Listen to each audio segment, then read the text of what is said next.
nggak berapa lama kemudian handphone saya tuh bisa diotak-atik, nggak bisa di restart, di apa-apain, nggak bisa banking. Mengatakan bahwa akses akun Anda sedang digunakan user ID ini. Ketika coba diklik, Nah, dia kan ada warning ya, file unsafe. hide content, unsafe content. Oke. Make sure you trust the sender before you open and install it. Nah, ini rekayasa sosialnya kan pinter, dia korbannya udah wah ini bener kok. Oke. Lalu kita pasti akan klik setting, kalau cancel kan batal. Oke, kita coba klik setting. Kemudian kita allow. Nah ini kuncinya, allow Oke. from this source, harusnya kan nggak boleh. Hacker itu biasanya mau melakukan eksploitasi ke sebuah sistem atau server atau ke aplikasi, biasanya dia mencari tahu dulu model sistemnya seperti apa, dan biasanya hacker itu nggak sendiri biasanya.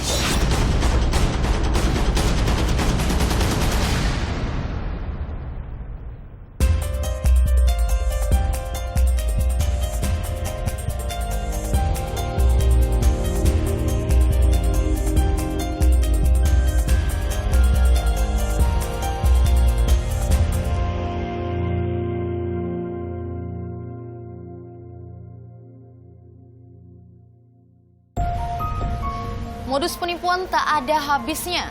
Terbaru, pelaku berpura-pura sebagai kurir paket lalu mengirim sebuah tautan ke aplikasi nomor WA mangsanya.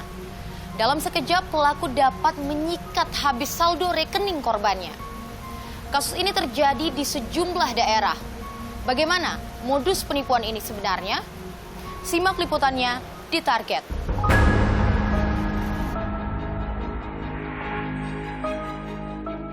Penipuan berkedok kurir paket baru-baru ini viral di media sosial. Pelaku mengirimkan file aplikasi menggunakan WhatsApp, kemudian menguras saldo rekening korbannya.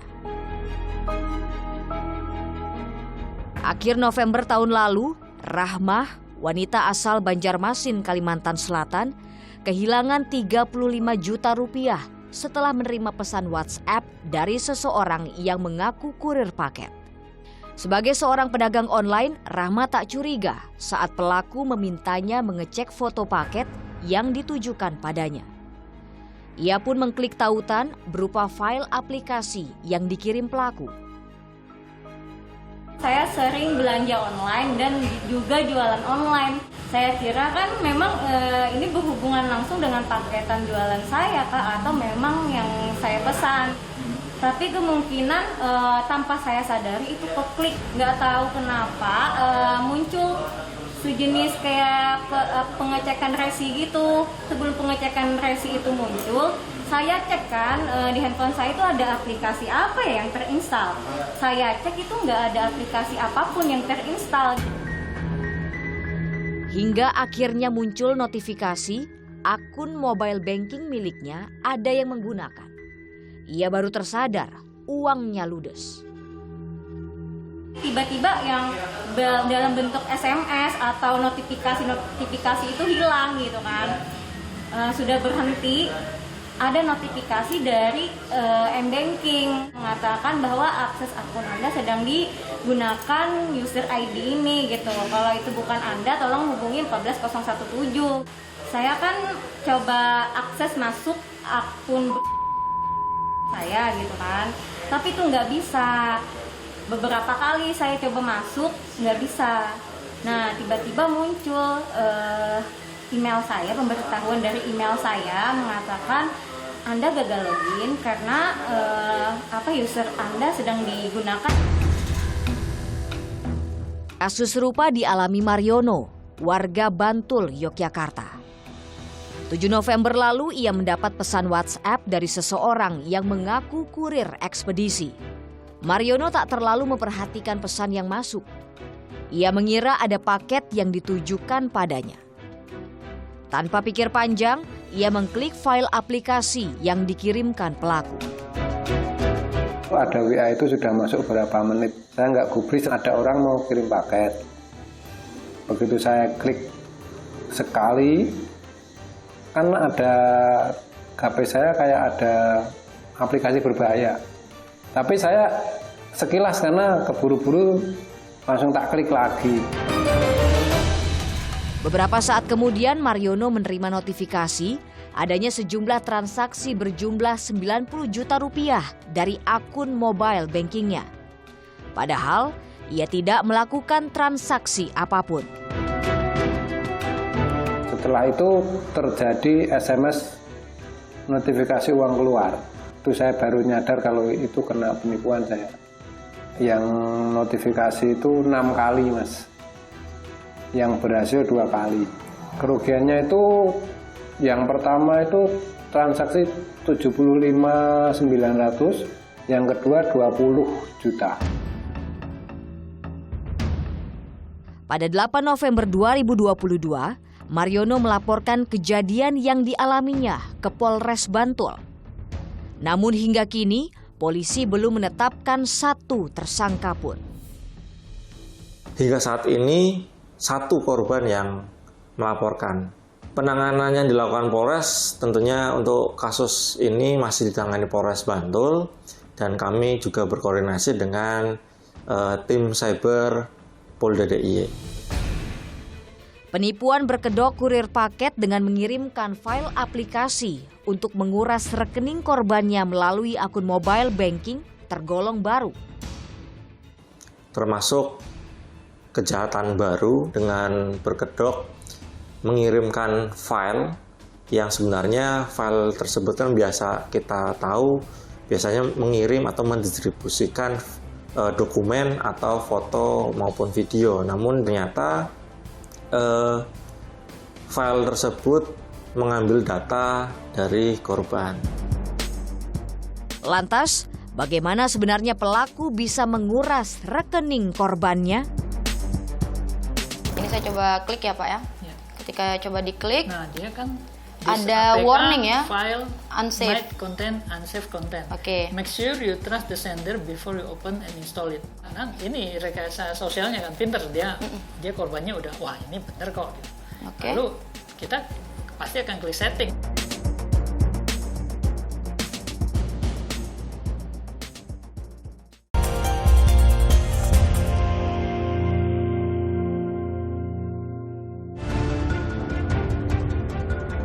Demi memperdaya dan menggiring korban masuk dalam jebakan, pelaku penipuan melalui media sosial perpesanan terus memperbarui modusnya. Terbaru, pelaku mengirimkan file dalam format aplikasi berbasis Android atau biasa disebut file APK. Begitu diklik, aplikasi akan terinstall secara otomatis dan meretas HP korban. Menurut Alphonse Tanujaya, pengamat keamanan siber, aplikasi yang dikirim pelaku merupakan aplikasi pemindah data otomatis yang mudah didapat secara gratis.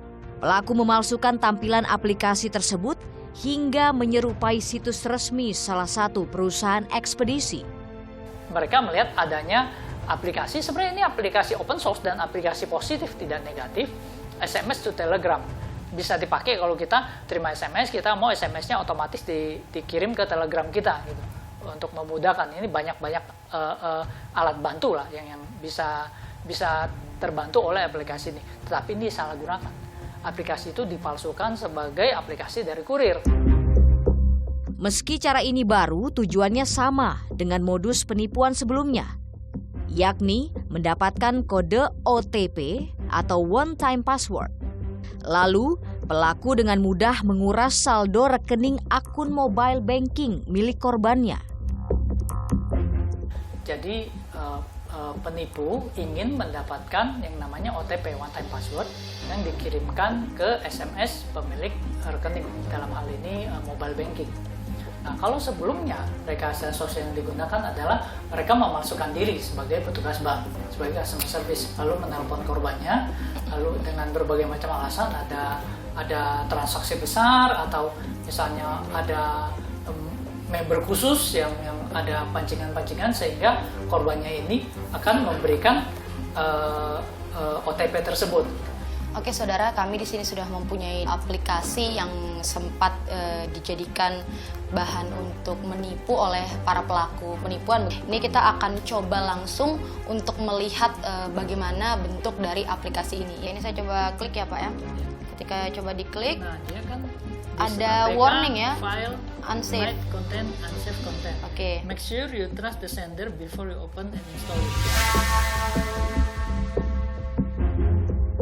Kan ini rekayasa sosialnya kan pinter, dia korbannya udah, wah ini bener kok. Kemudian kita allow. Nah ini kuncinya, allow Oke. from this source, harusnya kan nggak boleh. Coba allow. Kemudian kita back. Dan ini install. Ya, dan ini sudah muncul. Ada logonya. ini berarti warning ketiga ya Pak? Iya. Do you want to install this application? Ya, it does not require any. Oke, special access. Oke, kita coba install.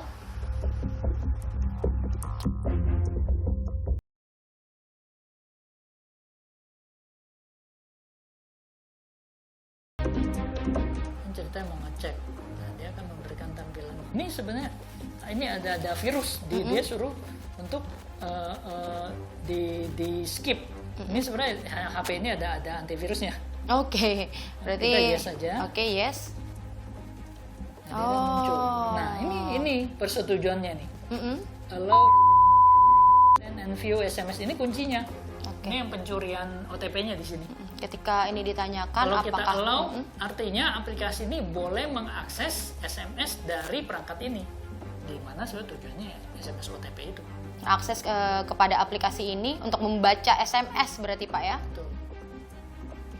Oke. Nah, masih tanya lagi. Mau take picture and record video boleh nggak? Oke, kita coba allow lagi ya. Terus dia akses foto dan semua yang tersimpan di perangkat kita. Oke, kita coba allow lagi. Nah, ini ada validnya sampai 11 Desember. Ya. Itu udah lewat nih validnya. Nah, ini udah terjadi. Jadi kalau udah begitu, artinya SMS kita sudah bisa terbaca. Sudah bisa terbaca. Dalam kasus penipuan ini, para korban tak curiga. Pesan WhatsApp dari pelaku bertuliskan "lihat foto paket" hanyalah jebakan. Setelah korban mengklik tautan file ke dalam pesan tersebut, HP korban menunjukkan gejala aneh. Seperti yang dialami Mariono, HP miliknya sempat mati sesaat. Itu bukannya kita percaya mau mengintal aplikasi ya Mas?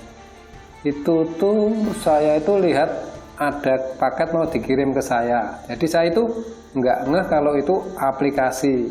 Jadi saya klik aja, saya nggak tahu kalau itu aplikasi seperti itu. Setelah intel tuh biasa, tapi beberapa menit kemudian itu ngeblank, HP saya kayak putih gitu loh Mas, lap gitu, kayak kilat, tak perhatikan gitu. Sementara itu ponsel Android milik Rahmah tidak dapat dioperasikan selama beberapa detik setelah ia mengklik file APK tersebut. Saya balas kan chat kurir tersebut, ini apa ya, apa maksudnya, pesanan apa, pesanan saya yang mana, soalnya pesanan saya sudah datang semua kan. Nggak berapa lama kemudian handphone saya tuh rada-rada error kan, nggak bisa diotak-atik, nggak bisa di restart, di apa-apain, nggak bisa muncul notif SMS, pulsa masuk ini, tapi tiba-tiba yang dalam bentuk SMS atau notifikasi itu hilang. Modus penipuan melalui media sosial perpesanan terus berkembang mengikuti pola kebiasaan masyarakat. Saat ini tingginya aktivitas belanja online dimanfaatkan sebagai celah untuk melancarkan penipuan. Artinya, kemasan modus tersebut bisa berubah sewaktu-waktu. Jadi modus tadi berkembang sesuai dengan perkembangan zaman. Jadi yang modus sekarang yang terbaru adalah dengan memberikan aplikasi tapi kemudian melalui SMS atau lewat WA. Kalau dalam teori kriminologi namanya crime displacement. Jadi ada perubahan pola adaptasi dari pelaku potensial kejahatan tadi dengan menggunakan modus resi tadi, pengiriman barang secara online. Beberapa waktu lalu tim Target menemui Greng Sparta, mantan peretas dengan pengalaman lebih dari 10 tahun. Ia mengaku seorang peretas selalu mencari celah pada suatu sistem keamanan. Biasanya, hacker tidak bekerja sendirian. Dibilang gampang ya enggak juga sih. Biasanya kalau hacker itu biasanya mau melakukan eksploitasi ke sebuah sistem atau server atau ke aplikasi, biasanya dia mencari tahu dulu model sistemnya seperti apa, model aplikasinya seperti apa, struktur aplikasinya seperti apa. Dia cari dulu di mana ada celahnya di aplikasi ini, nanti baru melakukan penetrasi, langsung dites gitu. Oh bener nih ada celah di sini. Dan biasanya hacker tuh nggak sendiri biasanya, Mbak. Dia biasanya ada teman atau tim biasanya. Keamanan ponsel tergantung dari penggunanya. Mengklik tautan file dari sumber tak terpercaya berarti membuka jalan bagi pelaku kejahatan untuk menguasai ponsel milik pengguna. Ya tergantung dari si korban. Kalau dia install, ya cepet, langsung dia jalan, si hacker udah dipantau di laptopnya dia gitu. Bagaimana cara agar ponsel kita terlindungi dan akun mobile banking kita tak dibobol pelaku kejahatan? Kita memberikan notifikasi kepada lembaga atau pemilik sistem elektronik bahwa ini ada kerentanan loh dalam sistem elektronik yang Anda miliki.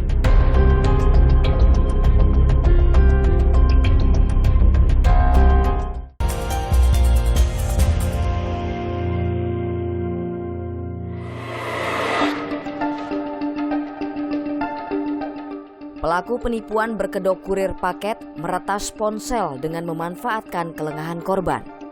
Pelaku meminta korban agar mengklik file aplikasi yang dikirim melalui WhatsApp.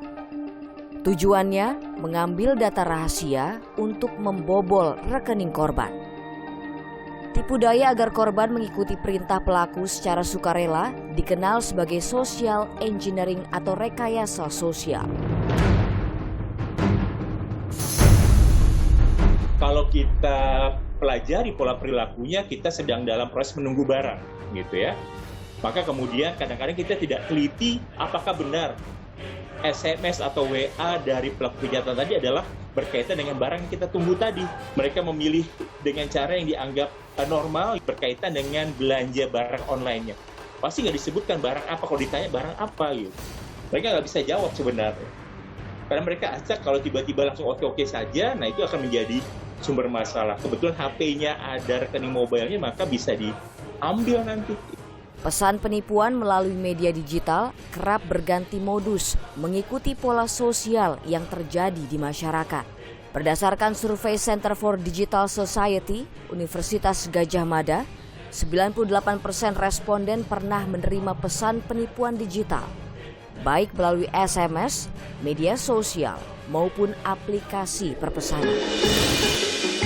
Agar tidak menjadi korban penipuan, ada beberapa tips yang bisa Anda praktikan. Pertama, jangan sembarangan mengklik tautan dari sumber tak dikenal. Jangan mengunduh aplikasi apapun pada ponsel selain dari sumber resmi. Jika ada yang mengaku sebagai kurir paket, tanyakan informasi detail mengenai paket yang dikirimkan. Hindari menggunakan Wi-Fi publik untuk bertransaksi. Lalu, ganti password mobile banking Anda secara berkala. Terpenting, masyarakat harus lebih waspada terhadap berbagai modus penipuan. Masalahnya adalah modus ini modus terbaru nih. Ya, maka kemudian harus diwaspadai supaya nanti masyarakat tidak merasa kehilangan rekening atau uang yang ada di dalam mobile banking tadi gitu. Jadi harus sangat waspada, karena kalau tidak waspada risikonya uang Anda akan hilang seluruhnya atau sebagian. Bagi masyarakat yang menjadi korban, ada beberapa langkah yang bisa dilakukan agar tidak kembali menjadi korban. Kita bisa melakukan beberapa langkah mitigasi, yaitu menghapus file yang ada. Yang kedua, kita bisa mengganti password jika itu terjadi di media sosial kita. Nah, ini beberapa langkah yang bisa dilakukan. Segera lakukan pergantian password terhadap semua akses terhadap media sosial, mobile banking, dan lain-lain. Pelaku penipuan juga memanfaatkan kerentanan pada sistem keamanan mobile banking. Kita memberikan notifikasi kepada lembaga atau pemilik sistem elektronik bahwa ini ada kerentanan loh dalam sistem elektronik yang Anda miliki, sehingga kita harapkan ini bisa diperbaiki. Dugaan kebocoran data bisa ditanggulangi lebih cepat dan lebih baik, sehingga data-data penting dalam sebuah sistem elektronik bisa diamankan, Pihak perbankan diharapkan dapat mengenali modus-modus baru penipuan digital dan segera meningkatkan keamanan pada sistem mobile banking guna melindungi masyarakat. Dari institusi keuangan atau bank bisa belajar bahwa wah ini ada risiko. Mereka harus menambahkan satu sistem tambahan. Nah, disitulah bank bisa memberikan pengamanan baru. Tiap kali ganti telepon atau tiap kali ganti nomor telepon harus ke bank, ke customer service untuk ganti telepon. Nah, itu aman. Jadi walaupun username, kredensial, dan OTP bocor, tetap data nggak bisa diambil. Nah, hal itulah yang kami sarankan bank atau institusi keuangan untuk melakukan standar ini. Dan kami lebih sangat mengharapkan OJK, Otoritas Jasa Keuangan, sebagai pihak pengendali menerapkan standar minimal untuk mobile banking ini. Agar tidak jadi korban penipuan bermodus kirim file aplikasi melalui chat WA, Anda jangan sembarangan mengklik atau mengunduh kiriman file dari siapapun. Unduh aplikasi hanya dari sumber resmi dan jangan mudah percaya pesan dari orang yang belum Anda kenal.